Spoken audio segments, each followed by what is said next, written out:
Welcome back to Adventures of a Black Belt Sommelier. If you make this recipe, I promise you, you're going to thank me. It's a combination of two recipes by two kind of James Beard Award winners. Um, and the end result is just extraordinary. The first step is Frank Stitt's spicy pecans.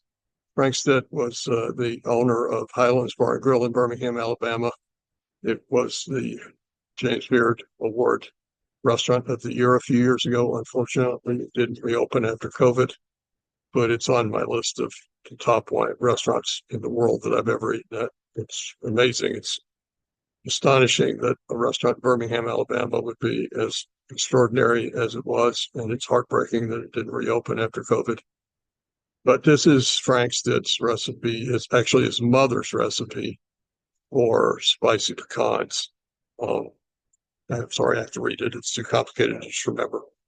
But the ingredients are 4 cups of pecan halves, 1.5 teaspoons of kosher salt, pinch of freshly ground black pepper, quarter teaspoon of cayenne. That's his recipe. I use a half teaspoon. A heaping tablespoon of dark brown sugar, a heaping tablespoon of freshly minced rosemary leaves. Like I use a mortar and pestle and grind them almost to a powder. 1.5 tablespoons of melted butter and a tablespoon of olive oil. Preheat your oven to 350 degrees and using a nonstick baking sheet, spread the pecans on it and bake them for 13 minutes. You don't want them to burn. So your oven, you want them to get hot, but you don't want them to burn. So don't leave them in too long if your oven's hotter than mine. While the pecans are baking, mix all the dry ingredients in a small bowl and also mix the butter and all olive oil together in a different bowl. When pour the liquids over the dry ingredients, mix them all together until they're well blended. When after 13 minutes or whatever it turns out to be in your oven, remove the pecans, let them cool just a bit, and then in a large bowl pour the seasoning mixture over them and toss until the pecans are thoroughly coated. Then return them to the oven and bake them I usually leave them in 5 minutes. And you want them to be very fragrant, but again, you don't want to burn them. Then let them sit out for it. You want to let them cool before you proceed with the rest of the recipe, which is to make a pecan pie with these spicy pecans.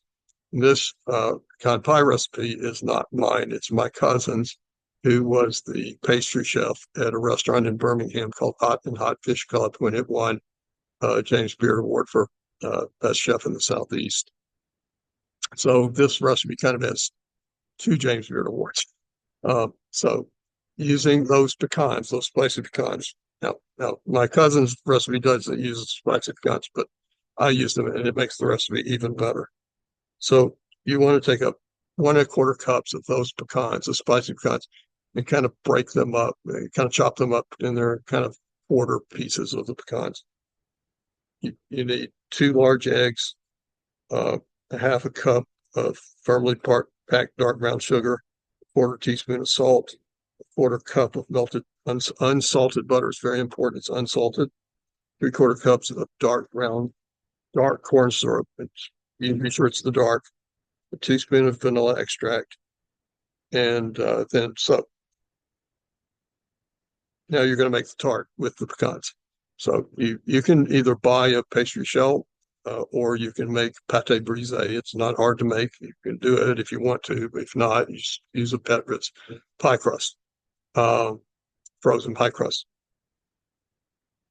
That 1.25 cup of pecan pieces, you put those in the bottom of the pie crust, and then you whisk together the eggs, brown sugar, salt, melted butter, corn syrup, and vanilla, and pour that egg mixture over the pecans so it covers it evenly. And then you arrange whole pecans, well, half pecans, but not broken up, on top in a kind of decorative pattern so it looks nice. So it's going to look nice after you bake it. Then put the tart on a baking sheet, put it in the oven, still 350 for 20, leave it in for 20 minutes. Shake it a little bit. If it's still a little wobbly in the edges, leave it in for another 5 minutes. It'll probably be a total of 25 minutes when it's just right. but just leave it in until it doesn't wobble when you shake it a little bit. Then take it out, let it cool. My cousin serves it with molasses ice cream. I serve it with homemade vanilla ice cream. And the combination of this fantastic pecan pie and Frank's uh, fantastic pie spike, well, Frank's mother's fantastic spicy pecans makes for something that's just absolutely the most delicious thing you've ever tasted. Uh, I like it, as I said, I like it with vanilla ice cream, homemade vanilla ice cream.